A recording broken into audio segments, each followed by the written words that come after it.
Hello everyone, we are at Hungaroring. Just signed up for a race, 3.9k strength of field. Not even gonna qualify, just took an off track to be safe. Make sure we're not gonna qualify, just start from the back, nice and easy.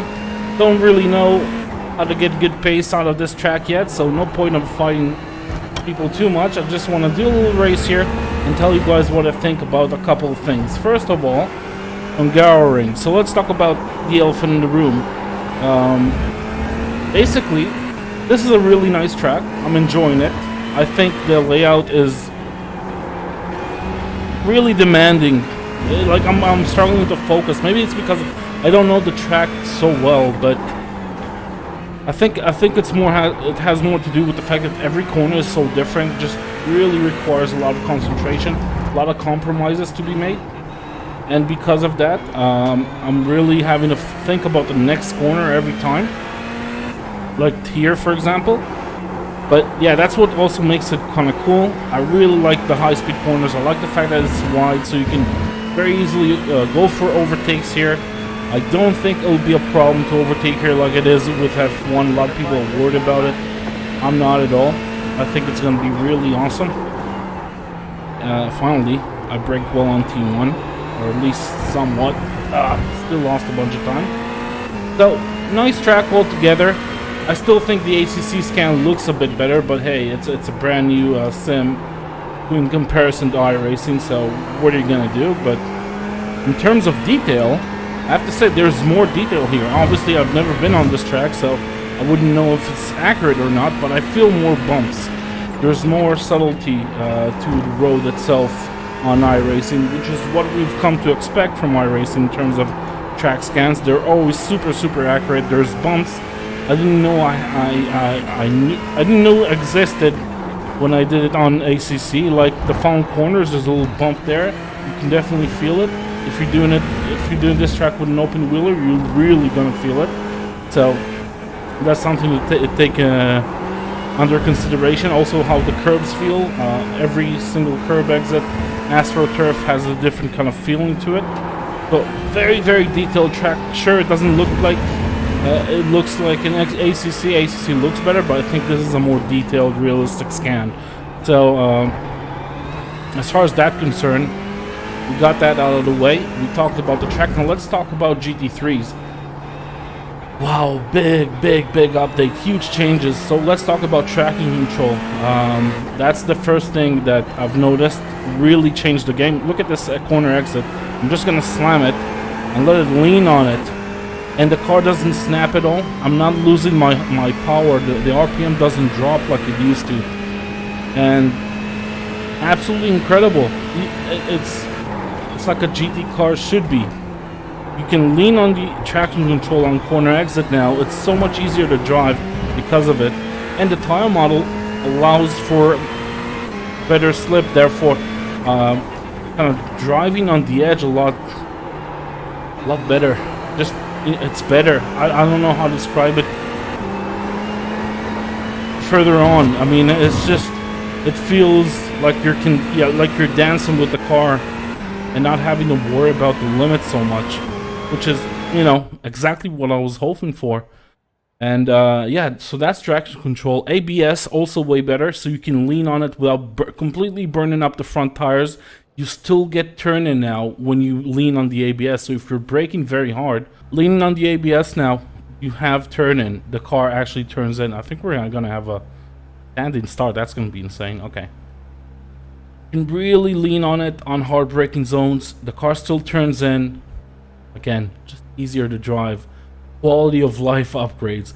And some would say, I think most would say more realistic, because in real life you do use the ABS in these cars.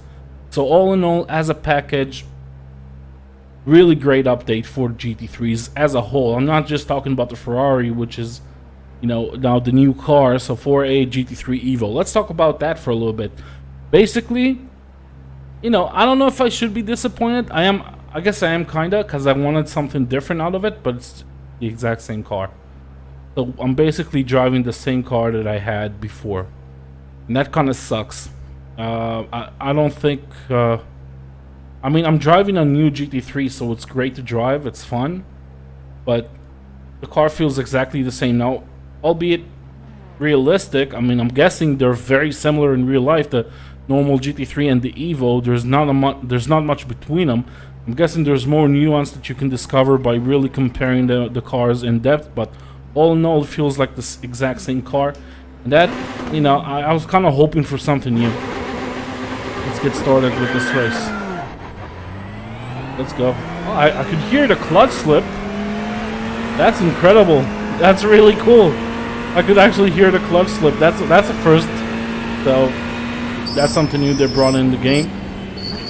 Alright, I don't want to dive bomb anyone. Let's just take it easy. Survive T1. This is week 13, so we're gonna have some carnage. Like, oh my god, the Porsches, they're dying. They're going all over the place. Oh, I knew I wouldn't survive it. I know I wouldn't survive it. Week 13 idiots. Just trying to survive. Imagine trying to survive week 13. Let's keep going. I think I got wheel damage. Yeah, car screwed. So, I tried giving you guys a nice little race, but that's very difficult to do. I will tell you this though. The new GT3s are awesome. The 488, should you rebuy it? Not if there's another GT3 that you already like. Especially if you got the refund, spend it on somewhere else.